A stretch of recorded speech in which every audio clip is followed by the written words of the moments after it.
우리 성도님들 한 여섯 동안 평안하셨습니까?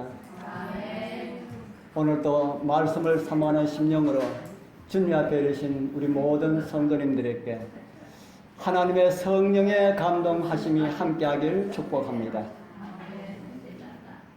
오늘 우리 성도님들 빠진 분들이 많으니까 또 주께서 채워주시네요. 방학을 맞이해서 온 우리 학생들 환영하고, 우리 특별히 우리 구민재 우리 형제 환영합니다. 우리 구형제는 우리 터키에 우리 얼마 전에 우리 임승호 자매님하고 우리 정순덕 우리 지사님하고 우리 여행 갔다 오신 그곳에 선교사로 가서 활동을 하고 있습니다.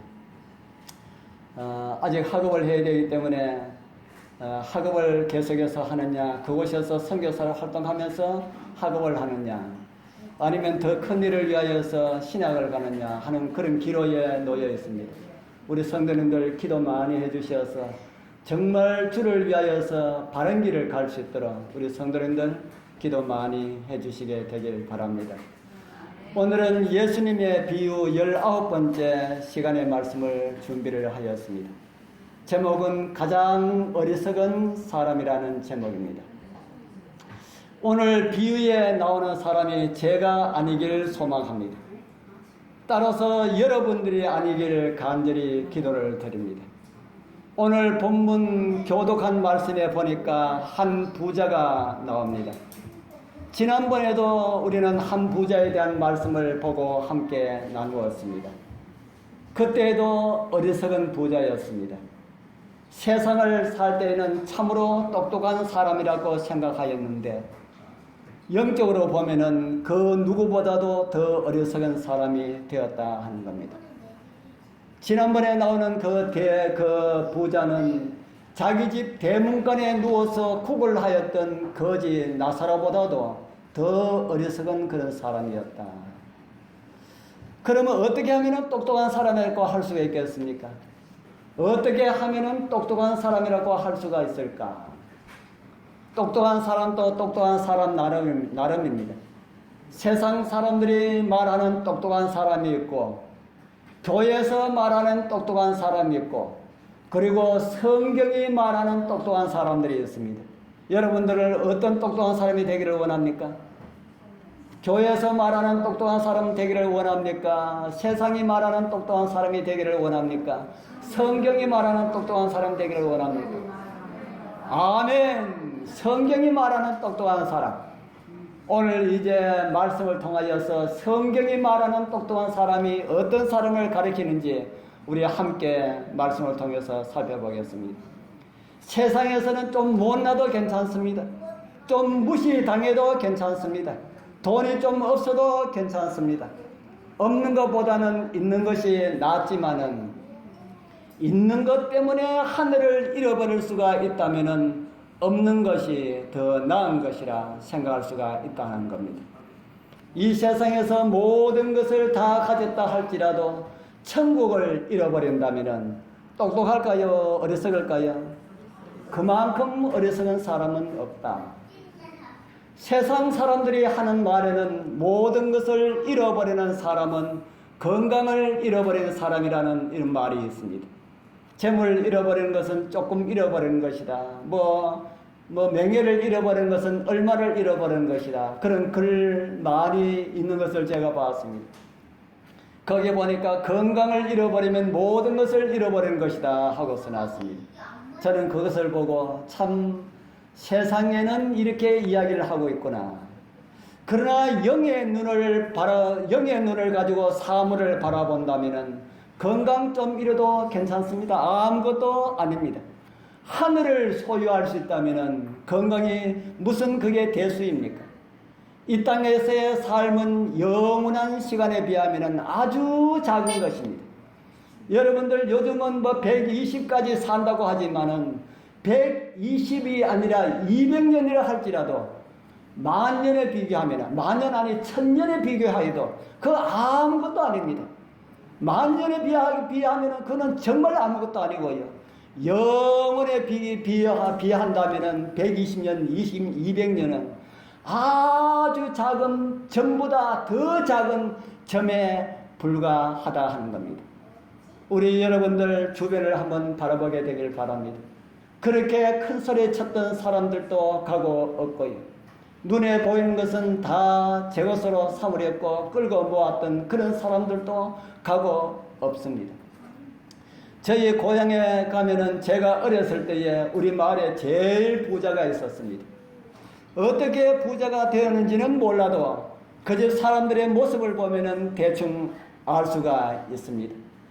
그 집에 제가 어렸을 때에 시어머니와 며느리가 있었는데 제가 기억이 나기로는 시어머니도 꼬부랑 할머니였고 며느리는 더 꼬부랑 할머니로 제가 지금 그렇게 기억이 됩니다.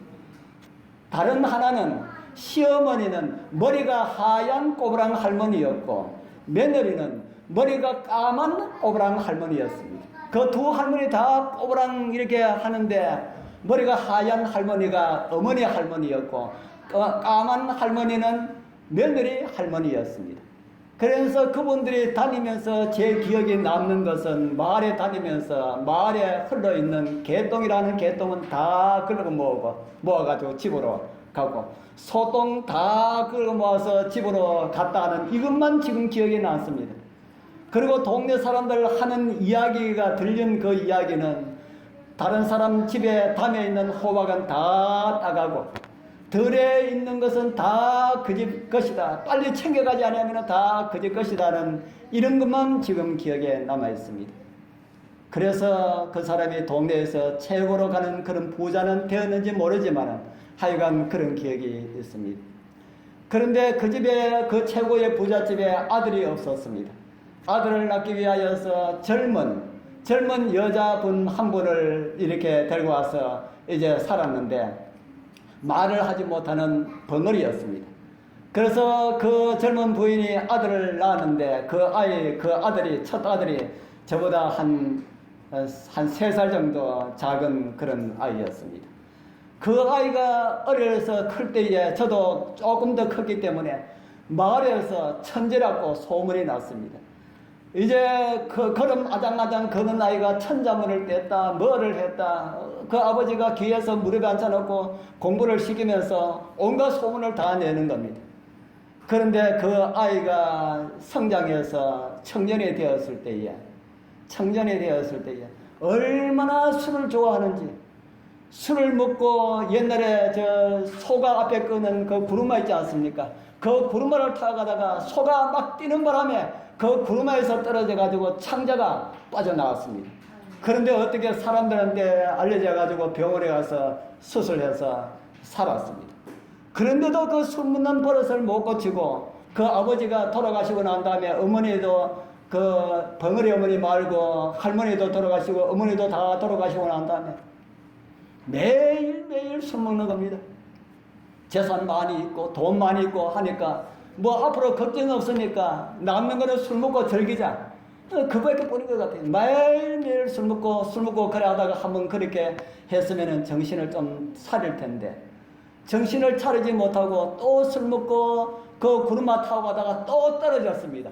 떨어져서 이번에는 그냥 그대로 죽어버렸어요. 그래서 그 아이도 죽고 하니까 그 아이가 장가를 가서 아들 둘 놓고 죽었습니다. 그 술 먹고 그렇게 하니까 그 부인이 보기가 좋을 거야. 아이고 저 원수 언제 죽을까 하는데 어느 날 죽어버렸습니다. 남편이 죽고 나니까 다른 멋진 사람 한 사람을 딱 데리고 와가지고 동네 한복한 데서 그렇게 살고 있습니다. 그렇게 떵떵거리던 그런 집안이 하루아침에 그렇게 몰락이 되어버리는 그런 모습을 보게 됩니다.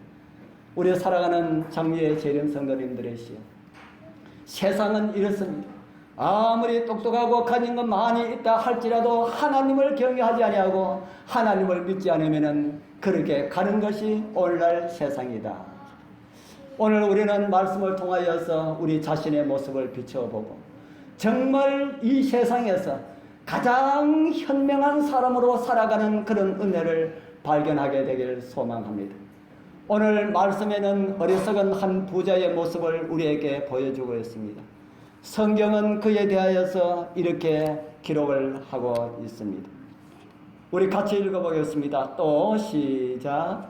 또 비유로 저에게 일러 가라사대 한 부자가 그 밭에 소출이 풍성하며 심중에 생각하여 가로되 내가 곡식 사둘 곳이 없으니 어찌할꼬 하고 또 가로되 내가 이렇게 하리라. 내 곡간을 헐고 더 크게 짓고 내 모든 곡식과 물건을 거기에 사두리라. 이곳에 나오는 한 부자는 농사를 잘 지었나 봅니다. 그래서 소득이 너무 많아서 또 다른 창고의 필요성을 느꼈다고 말씀을 하고 있습니다. 그래서 창고를 더 크게 짓고 농사 지은 것을 넣어두고 보니까 평생 먹고 살아도 될 것 같은 그런 생각이 들었습니다. 그 밭에 소출이 풍성하다는 말씀은 당에 농사만 잘 되었다는 그런 말이 아닙니다. 하는 일이 다 잘 되어서 가지고 있는 예금 통장을 그 속에 돈을 다 넣어 놓을 수가 없어가지고 통장 하나를 더 만들었다라는 말도 됩니다. 또 다르게 생각한다면은 빌딩을 하나 더 샀다라는 말도 됩니다. 코아 상가 같은 빌딩 하나 있으면은 평생 가만히 앉아도 먹고 살 수가 있겠습니까? 그래서 이 부자는 생각하니까 이제 앞으로 가지고 있는 돈, 번 돈만 하더라도 평생 써도 다 못 쓰겠다.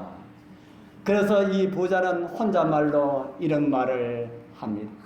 또 내가 내 영혼에게 이르되 영혼아 열의 설 물건을 많이 사두었으니 평안히 쉬고 먹고 마시고 즐거워하자 하리라 하되. 끝에 있는 이 하되라는 이 말이 항상 걸립니다. 이 말은 언제나 사람들에게 불안감을 줍니다. 돈을 많이 벌었다 하되 이런 그 말은 뒤에 뭔가 있다는 말입니다. 안전하지 못하는 그런 말이죠. 성주에 가면은 제가 아는 치과 원장 한 분이 계십니다. 저는 아는 사람이라고는 일반 다른 사람들은 치과 원장들 밖에 뿐인 것 같습니다. 작년에 갔더니만은 내년 8월 정도 한번 오십시오 하는 겁니다. 그래서 저희가 하는 말이 저도 이제 돈을 벌 만큼 벌었고 모을 만큼 모았으니까 병원을 다른 사람에게 넘겨주고 자기는 이제 남은 생에 이제 놀러나 다니고 여행이나 다니면서 그렇게 시간을 보내겠다 합니다. 나이가 얼마나 됐나 하면은 저보다 나이 많이 적습니다. 저보다 한 5살 정도나 한 10살 가까이나 이렇게 적은 그런 사람입니다. 그런 사람이 이제 정말 한참 그렇게 일을 해야 할 때인데 이제 돈 그만 벌겠습니다 하는 겁니다. 왜냐하면 가지고 있는 돈만 해도 평생 먹고도 쓰고 남을 만큼 있는데 뭐 그렇게 돈 벌 필요가 뭐 있습니까? 그래 이야기하는 거 제가 맞장구를 쳤습니다. 맞습니다. 뭐 그렇게 돈을 벌어가 뭐 하려고 돈을 버니까.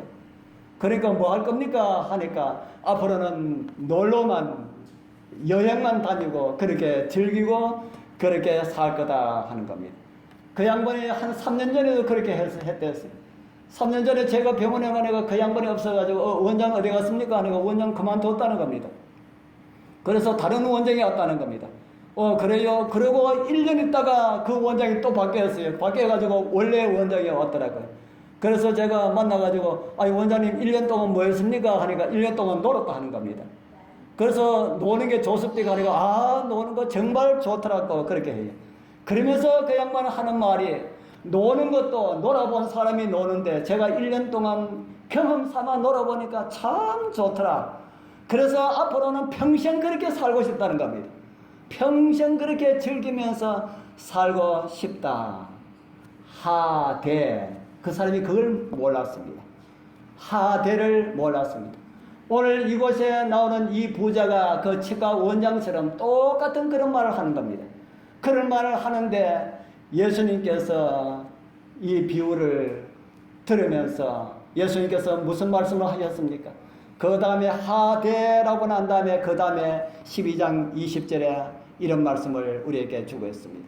하나님은 이르시되 어리석은 자여 오늘 밤에 내 영혼을 도로 찾으리니 그러면 내 예배한 것이 네 것이 되겠느냐 하셨으니 그날 밤에 그 부자가 죽었습니다.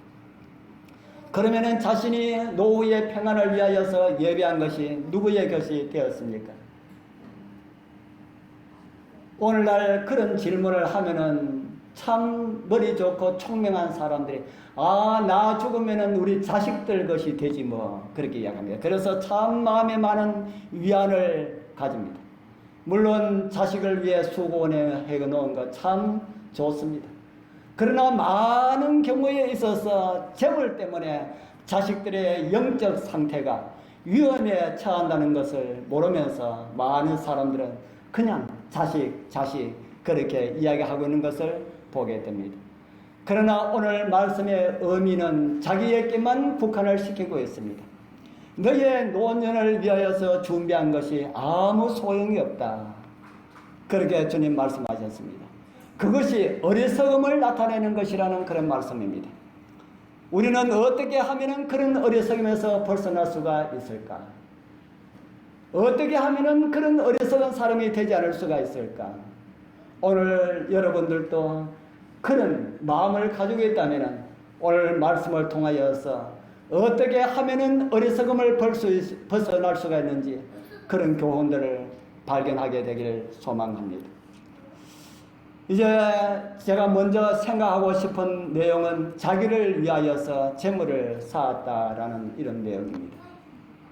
주님께서는 그런 사람을 말하면서 이런 말씀으로 결론을 맺고 있습니다. 누가복음 12장 21절 우리 같이 읽어보겠습니다. 자기를 위하여 재물을 쌓아두고 하나님께 대하여 부요치 못한 자가 이와 같으니라. 누구를 위하여서 재물을 쌓아놓았다고 그럽니까? 자기를 위하여서. 그럼 어떤 사람들이 자기를 위하여 재물을 쌓아둔 사람일까? 돈만 아는 구두쇠를 가리키는 말일까요? 제가 인터넷 검색에 구두쇠를 쳐보았다가는 아주 많은 사람들의 이야기가 거기에 올라오고 있어요. 그런데 그 많은 사람들의 이야기들이 대부분 근검절약으로 아름다움으로 장식되어 있는 것을 보게 되었습니다. 세계적인 부호 스웨덴의 앙버르 캄브르드라고 하는 사람이 있는데 금년에도 제가 보니까 세계적인 부호 4위에 올랐다고 합니다. 바로 이 사람입니다. 이 사람은 14살부터 장사를 시작했다고 합니다.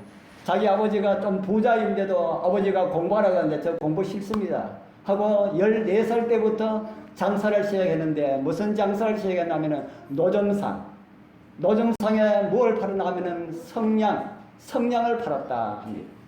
지금은 성냥이 거의 필요가 없지만은 수십 년 전 이 사람이 어렸을 때 14살 때에는 성냥이 가정마다 없어서는 안 될 그런 아주 귀한 필수품 가운데 필수품이었지요. 그래서 성냥을 팔고 이렇게 하다가 또 저가의 이런 생필품 이런 것을 팔다가 그 아버지에게 어느 정도 장사를 좀 하니까 아버지에게 저 미천 좀 되어 주십시오. 저는 공부하지 않는 그 대신에 저는 장사로 성공을 하겠습니다. 그래서 아버지가 돈을 얼마를 주는데 그것을 가지고 장사를 했는데 지금 아주 엄청난 그런 성공을 했습니다. 이 사람이 지금 35개국에 235개의 매장을 가지고 있다 합니다. 참 대단히 성공한 사람이죠. 뭐로 시작했어요? 성냥 장사로 시작해서 길거리에 노점으로 시작해서 이렇게 성공한 사람이 되었다. 우리나라에도 그의 매장을 가지고 있을까요? 들어보셨지요? 들어보셨습니까? 이케아라고 하는 지금 가구로 아주 유명한 그런 메이커가 되었습니다. 우리나라에도 아주 많이 있다고 합니다. 가구 공룡이라는 이런 별명을 붙은 회사가 되었다 합니다. 그의 구두쇠의 생활은 이름을 떨쳤다고 합니다.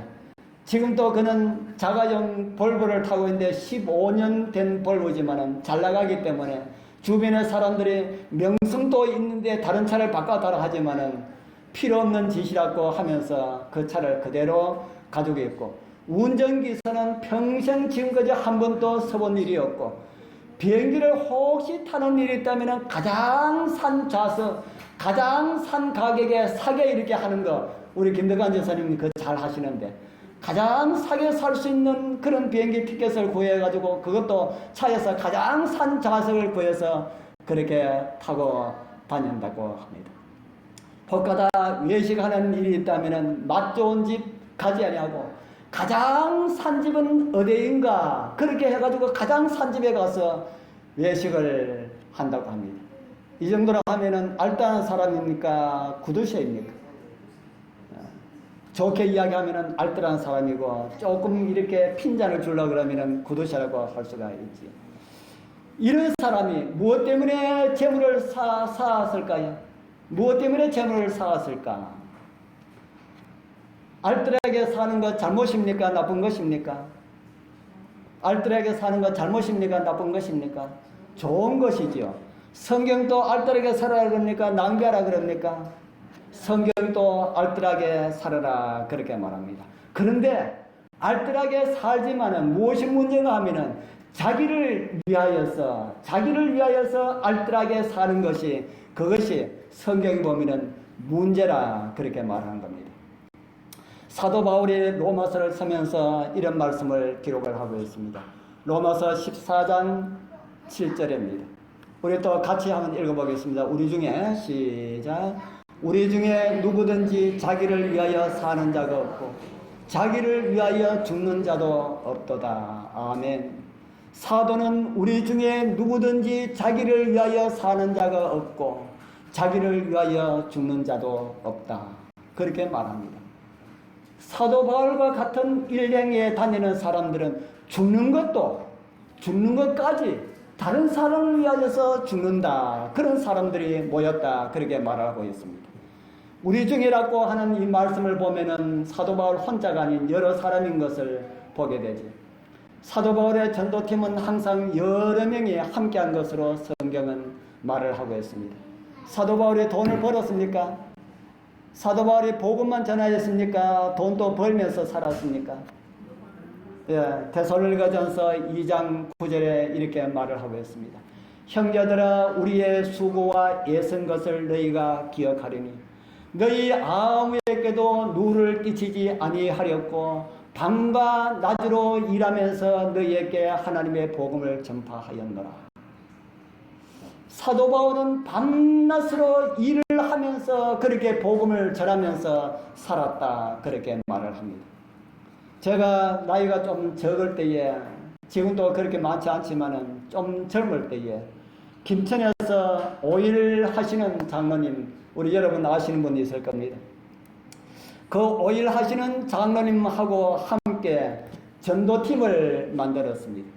그래서 전도팀 이름은 장로님 회사 이름으로 전도팀을 하고 그 전도팀의 경비를 장로님이 보조하고 대원들이 장로님이 필요할 때는 그 대원들이 그 공장에 가서 일은 크게 할 게 없는데 그 감사가 하면 내려온답니다. 장로님 만드는 그 5일은 사람이 필요 없는 겁니다. 전부 자동으로 하니까 사람이 필요 없는데 그러나 나라에서 그 공장을 하면은 어느 정도 사람을 채용해야 된다 하는 그런 것이 있다고 합니다. 그래서 그 감사가 내려올 때에 그 직원으로만 그 직원으로 등록을 해야지요. 다 직원이 되어 있어가지고 다를 때는 복음을 전하고 그렇게 하러 다니다가 그 감사가 내려올 때만 그 회사에 와서 직원처럼 그렇게 있으면은 된다는 그런 조건입니다. 참 조건 좋았지요. 그런데 돈이 물려 있는 것은 참 마음대로 안 된다 하는 그런 생각이 듭니다. 그 장로님도 좋아하고 우리도 좋아하고 서로가 좋아했는데 하는 경기마다 다 장로님이 다 줘야 하니까 이게 핀대가 이제 잘 안 맞는 겁니다. 그래서 그런 것이 있으니까 발대식만 하고 그 회사 이름으로 전도에 한 번도 하지 못하고 그만 그것으로 그치고 말았습니다. 그런데 이곳에 나오는 사도 바울의 전도팀은 몇 년인지 알 수가 없지만 사도 바울은 일생 충성한 것 같습니다. 무슨 일을 하면서요? 사도 바울이 무슨 일을 했다고 그럽니까? 우리 여러분들 아시죠? 성경에 보면은 아굴라와 브리스길라가 업이 같았다는 그런 말씀을 보게 됩니다. 아굴라라 하는 본도에서 난 유대인 하나를 만나니 글라우디오가 모든 유대인을 명하여 로마에서 떠나라 한 거로, 이렇게 이야기하면서 그 마지막 절에 보면은 그 업이 무엇이라 합니까? 그 업이 장막을 만드는, 천막을 만드는 천막공이었다. 그래서 이들을 바울과 아굴라와 이 브리스길라와 또 함께하고 있는 전도팀들은 시간 나면은 장막을 만드는, 천막을 만드는 그 일을 하면서 돈을 벌었습니다. 그리고 어느 정도 돈 벌면은 이제 또 밖에 나가서 전도하고 그렇게 했습니다. 왜 이 사람들은 무엇 때문에 돈을 벌었습니까? 돈 번 이유가 무엇입니까? 조금 전에 데살로니가전서 2장 9절에 있는 말씀, 무엇 때문에 돈을 벌었습니까? 형제들아, 우리의 수고와 애쓴 것을 너희가 기억하리니 너희 아무에게도 누를 끼치지 않고 뭐 하기 위하였어요? 누를 끼치지 않고 복음을 전하기 위하여서, 그렇게 바울이 복음을 전하면서 돈을 벌었다 합니다. 바울이 돈을 번 목적은 복음을 전하는 일에 사용되는 자금을 마련하기 위하여서 벌었다, 그렇게 말을 하고 있습니다. 우리 살아가는 성도님들이시여, 오늘 저와 여러분들이 살아가는 목적도 이와 같았으면 좋겠다 하는 생각이 듭니다. 제가 지난번 금요일 시간에 한번 말씀을 드린 일이 있습니다.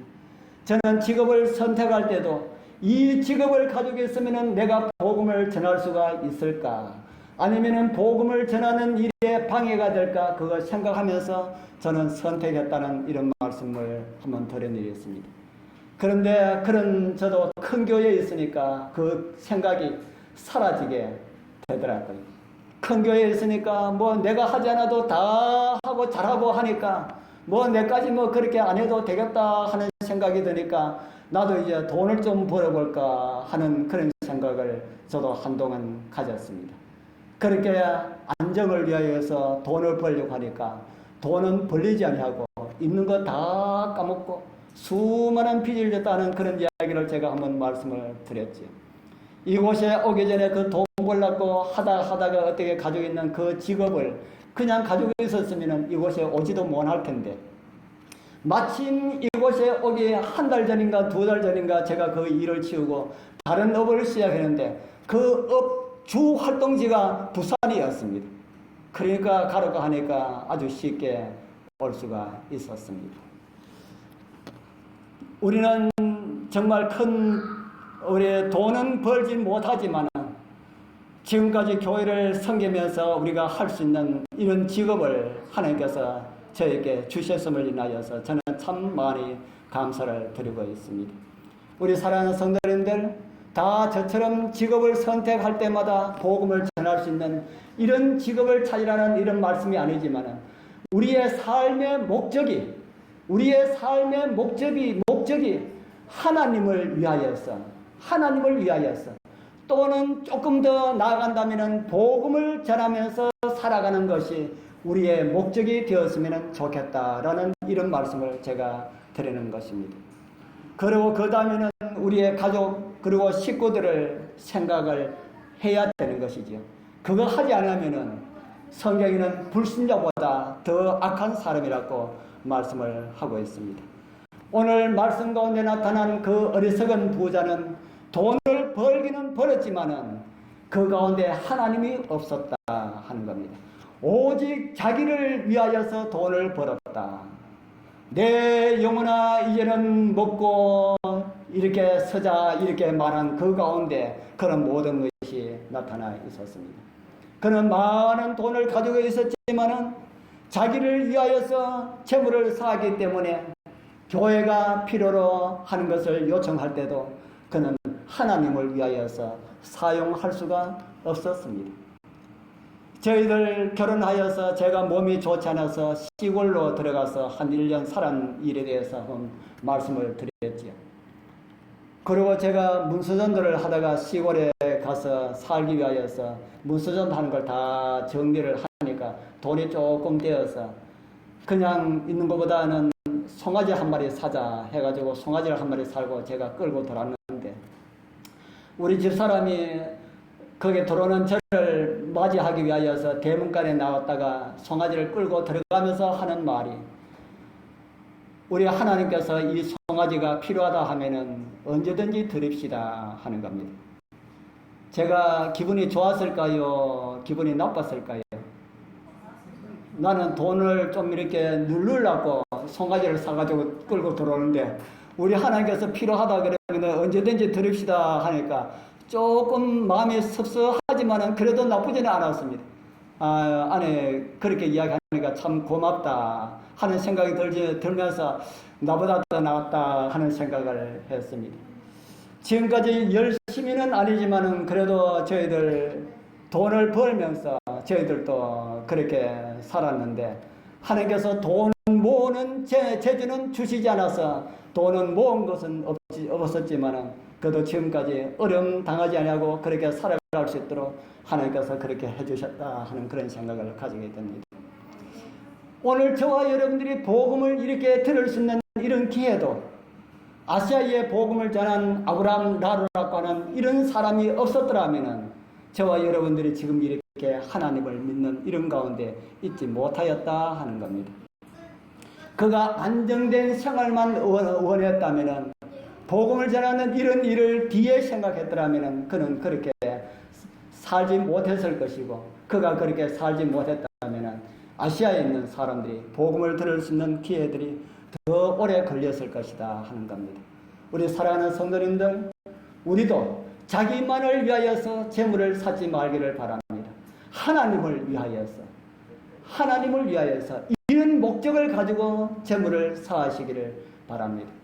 그리고 주님 오심이 좀 늦어진다 하여도, 우리 살아생전에 주님 오시지 않는다 하여도 우리가 무덤에 들어갈 때에 자기를 위하여서 재물을 쌓은 것이 아니라 그는 일생 주님을 위하여서 살았다는 그런 글이 저와 여러분들의 비석에 새겨지게 되기를 소원합니다. 가난하게 살았지만은 하늘의 풍요로움을 가지고 살았다는 하늘의 평가를 들으시는 그런 우리 모두가 되기를 축복합니다. 이제 두 번째 드릴 말씀은 하나님께 대하여는 부유하지 못하였다 하는 그런 내용입니다. 누가복음 12장 21절에 자기를 위하여 재물을 쌓아두고 하나님께 대하여는 부유하지 못하였다. 자기를 위하여서 쌓은 재물에는 부자였는데 하나님에 대하여서는 가난하였다 하는 말입니다. 그래서 이런 어리석은 부자는 자기를 위하여서 재물을 쌓아두고 하나님께 대하여는 부유하지 못하기 때문에 그는 옷을 벗고 말았습니다. 그리고 그는 멸망의 심판을 위하여서 기다리게 되었습니다. 그리고 어리석음이 이런 것이라고 우리에게 알려주고 있습니다. 그럼 자기를 위하여서 재물을 쌓아두고 하나님께 대하여 부유하지 못하다는 이런 말씀은 어떤 말씀일까? 자기를 위하여서 재물을 쌓아두었다는 말씀을 우리 함께 나누었습니다. 어떤 말씀인지 이해가 되십니까? 자기를 위하여서 재물을 쌓아야만이 저금 통장에 그리고 얼마가 있어야만이 우리가 힘을 얻을 수가 있는데, 자기를 위하여서 재물을 쌓으려 하지 않으면은 당장 통장이 바닥에 나게 되는데, 그러면은 여러분들 힘이 없어지지 않습니까? 많은 분들이 그렇게 생각을 하면서 살아가고 있습니다. 제가 시계 장사를 한동안 해댔습니다. 손목시계는 가방에 들어있고 벽시계는 창고에 쌓여 있습니다. 벽시계에 한 창고가 돈이 더 많을까요? 손목시계 가방 한 가방에 돈이 더 많을까요? 손목시계 한 가방에 돈이 더 많겠지. 그런데 우리 정집사님은 자기가 같이 사는 사람은 눈에 보이는 것이 차 있어야 됩니다. 손목시계 가방에, 그 가방 속에 가방에 한 가방이 들어있든지 없든지 벽시계 창고에 물건이 꽉 차 있어야 이제 든든하다 그렇게 말은 하지 않았지만 제가 보니까 표정이 그런 것 같았습니다. 우리 여러분들도 그런 경험을 할 때가 많이 있었을 겁니다. 저금 통장을 가지고 있다가 통장에 돈이 다 서지고 잔고가 얼마 남지 않으면 걱정이 되는 이런 일들을 많이 경험을 해보셨지요. 저는 언제나 통장에 많은 돈이 들어있는 그런 통장을 가져보지 못했었기 때문에 있으나 없으나 저는 마찬가지였습니다. 우리 교회에도 통장이 2개가 있습니다. 우리 여러분들 또 통장 혹시 1개 가지고 계신 분들보다 교회가 통장이 더 많지요. 교회도 통장이 2개가 있는데 2개를 가지고 있는 그 이유는 하나는 화폐로 송금하기 위해서 만든 통장이고 하나는 우리 교회의 경비를 위한 통장입니다. 교회 경비를 위한 통장은 우리가 돈을 사용하면 줄게 되고 사용하지 않으면 조금이라도 늘어나게 되는데 화폐를 위한 통장은 사용하지 않아도 돈이 안 모입니다. 왜 그럴까요?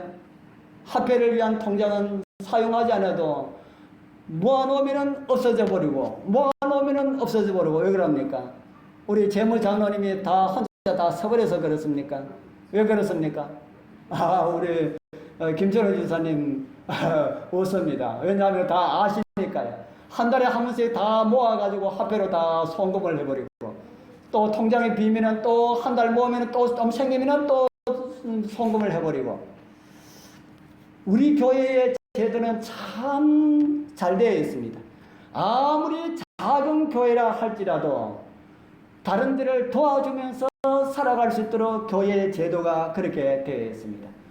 그래서 우리 교회에서 나오는 자금들 가운데 가장 많은 부분인 11금이 다 화폐로 가게 됩니다. 그것은 목회자들의 봉급과 교회 개척과 복음 전도를 위한 이런 자금으로 쓰여지게 됩니다. 그런데 얼마 전부터 그 합해서 받은 그 11금의 일부를 교회로 돌려주는 제도가 새로 생겼습니다. 그 제도 때문에 화폐는 돈이 좀 줄어들어가지고 힘이 좀 없어졌고 교회는 그 교회도 일부 교회가 아니고 목회자가 없는 교회, 목사가 없는 교회는 이런 혜택을 받아서 작은 교회는 요즘 힘이 좀 나는 그런 것을 보게 됩니다. 그래서 어떤 교회는 좀 교회가 성장해서 이제는 11금도 많이 나오고 하니까 목회자를 받으십시오 하니까 그 교회에서 하는 말이 우리는 안 받습니다 그렇게 하더랍니다. 왜 안 받습니까? 하니까 목회자 없어도 우리는 잘 해나갈 수 있으니까 걱정하지 마십시오 하더랍니다. 11금은 많이 나오는 그 가운데 일부를 돌려받으니까 그것으로 교회 활동을 하니까 이건 너무 좋은 겁니다. 지금 현재 우리 교회에도 그런 혜택을 좀 보고 있지요. 그 대신에 화폐는 좀 힘이 없다는 겁니다. 제가 화폐를 위한 화폐의 그 통장에는 아무리 들어가도 표가 없다는 것을 말씀드리기 위하여서 제가 잠깐 말씀을 드렸습니다. 이같이 우리 여러분들 가지고 있는 통장에도 돈이 들어가고 빠지는 것은 표가 나는데 교회에 여러분들이 드린 그 돈이 표가 좀 납니까? 교회에 헌금 드린 것이 여러분들한테 표가 좀 납니까? 안 납니까? 교회에 헌금을 드릴 때마다 우리 집에 다른 어떤 것이 막 쑥쑥 들어오고 이렇게 하는 표가 납니까? 안 납니까? 안 나잖아요. 안 나는데 여러분들 왜 헌금을 드립니까? 혹 연말 정산이 필요한 분들이 정산하기 위해 가지고 그거 달라 하면은 내가 이렇게 드렸구나 하는 것을 알 수가 있지만은 그거 없는 분들은 내가 얼마 드렸는지 그것도 모를 정도로 표가 나지 않습니다. 우리 하나님께서는 왜 그런 정산표를 우리에게 보내주지 않을까요? 하나님께서 여러분들 한번 받아보셨습니까? 한 번도 우리에게 보내주지 않습니다. 그러나 정말 하나님께 부유한 사람들은 하나님께 얼마 드렸는지 이것을 따지지 않습니다. 제 친구 장로가 대구에 있는데 교회를 위하여서 참 많이 헌신을 하였습니다. 그 교회를 개척하면서부터 헌신을 하였습니다. 옛날에는 돌려받는 이런 것이 없었기 때문에 교인들의 그 주문에서 나오는 것으로 교인들의 이 모든 것이 다 했기 때문에 교인들이 이렇게 주문회를 털어야 하기 때문에 개척하면 상당히 많은 돈이 들어갑니다. 그래서 교회가 어느 정도 성장해가지고 지금 좀 큰 교회가 되었으니까 집은 다른 곳에 있지만은 그 교회를 가는 겁니다. 왜 가차원 교회 안 가고 그 멀리 있는 대구 그 교회로 가느냐 하니까 무슨 말 하겠습니까? 교회 옮기려 하니까 그곳에 헌신한 것이 아까워서 옮기지를 못하겠다 하는 겁니다. 제가 그 이야기를 듣고 참 마음에 많은 것을 생각했습니다. 아, 교인들이 교회에서 옮기지 못하도록 하기 위하여서는 헌신을 많이 하도록 해야 되겠다 하는 생각이 제 마음까지 들었습니다. 그런데 헌신하라 그러면은 나중에는 그렇더라도 지금 당장 어렵잖아요. 그래서 제가 그런 이야기를 많이 못합니다. 그런데 그런 것이 하나님께 부여일까? 그런 것이 하나님께 부여일까? 저는 그것이 아니라는 생각이 듭니다. 고린도후서 8장 9절에 있는 말씀 우리 같이 읽어보겠습니다. 진짜 하나님께 향한 부여는 하나님께 헌신을 많이 해가지고 헌금 많이 드린 것일까? 우리 고린도후서 8장 9절을 읽어보면서 우리 생각해 보겠습니다. 우리 시작. 우리 주 예수 그리스도의 은혜를 너희가 알거니와 부유하신 자로서 너희를 위하여 가난하게 되시는 그의 가난함을 인하여 너희로 부유케 하려 하심이니라. 부자다 혹은 가난하다 하라는 이 말은 항상 상대성을 두고 하는 말인 것 같습니다. 누구네 집보다 나아야 그래도 좀 넉넉한 것 같다라는 말을 세상 사람들이 말을 많이 하고 있지요. 그래서 그것을 아시는 하나님께서 우리를 구원하기 위하여서 사람 되어 오셨을 때에 어디서 태어났습니까? 우리 예수님께서 사람 되어 태어나실 때에 왕궁에 태어날 수도 있습니다. 돈 많은 사람, 이 지구상의 최고의 갑부집의 아들로 태어날 수도 있습니다. 그런데 예수님께서는 누구에게 태어났습니까? 가장 가난한 사람들, 그 여행 갈 때도 낙타 2마리 타고 갈 수가 없어서 낙타 1마리 빌리다가 마누라 태우고 자기는 끌고 갈 그런 형편을 가지고 있는 그런 사람들. 그곳에 그리고 베들레헴에 가서 만삭이 된 자기 부인을 따뜻한 방 하나 얻어주지 못한, 물론 그때는 10,000원이었지만은 10,000원은 10,000원에 하는 것이 아니고 돈이 있는 사람들에게만 방을 주었다는 말입니다. 그런 사람에게 우리 예수님께서 태어나는 그런 것을 맡기셨다. 그래서 예수님께서는 가난한 집에 태어나셔서 자라면서도 부자로 살았습니까? 가난하게 사셨습니다. 제가 지난번에 한번 말씀을 드렸죠. 예수님 일생 살면서 자기 것 하나 없이 사셨다. 다 빌리가 사셨다. 예수님께서 다 빌리가 사셨다. 그렇다고 해서 돈 빌리가 사는 것은 잘못입니다. 어떤 장로님이 하는 말이 뭐 세상 돈 시큰 빌리고 그래 살다가 예수님 오시면 되지 뭐 이렇게 이야기하신 분인데 그거 잘못입니다. 예수님께서 빌리신 것은 예수님께서 빌리고 싶어서 빌린 것이 아니고 사람들이 갖다 주니까 자기 것 아닌 것으로 사셨기 때문에 그런 것이다 하는 겁니다. 예수님께서 그렇게 가난하게 되신 이유가 무엇이라고 말합니까? 예수님께서 그렇게 가난하게 오신 그 이유를 오늘 성경은 우리에게 말을 하고 있습니다. 못하기 위해서 그렇게 가난하게 되셨다 하는 겁니까? 너희로 뭐하기 위하여서요? 부유하게 하기 위하여서, 우리 부자 만들어 주기 위하여서 예수님께서 가난하게 되셨다. 우리는 아무리 가난해도 누구보다 더 부자다 하는 겁니까? 예수님보다 더 부자다. 그러니까 내 가난함을 느끼고 있다가 예수님을 생각하니까 나는 예수님보다 뭐네요? 부자네. 이걸 주시기 위하여서 예수님께서 가난하게 되셨다. 이거 아는 사람들이 하나님에 대하여 부유하다 하는 말입니다. 여러분들 헌금 많이 하는 것도 좋고 다 좋지만 진짜 예수님 안에서 예수님 한 분으로 부유하게 되길 바랍니다.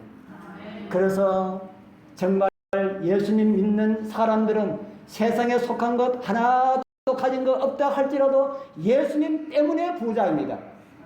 그런 부자들로 사시다가 우리 주님 오시는 날 기쁨으로 주님을 영접하는 우리 성도님들 다 되길 바랍니다. 기도드리겠습니다. 하늘에 계시는 거룩하신 우리 아버지 하나님, 우리를 위하여서 가난하게 되신 예수님 때문에 오늘 저희들 부자로 살아갈 수 있도록 은혜로 인도하여 주셔서 감사합니다.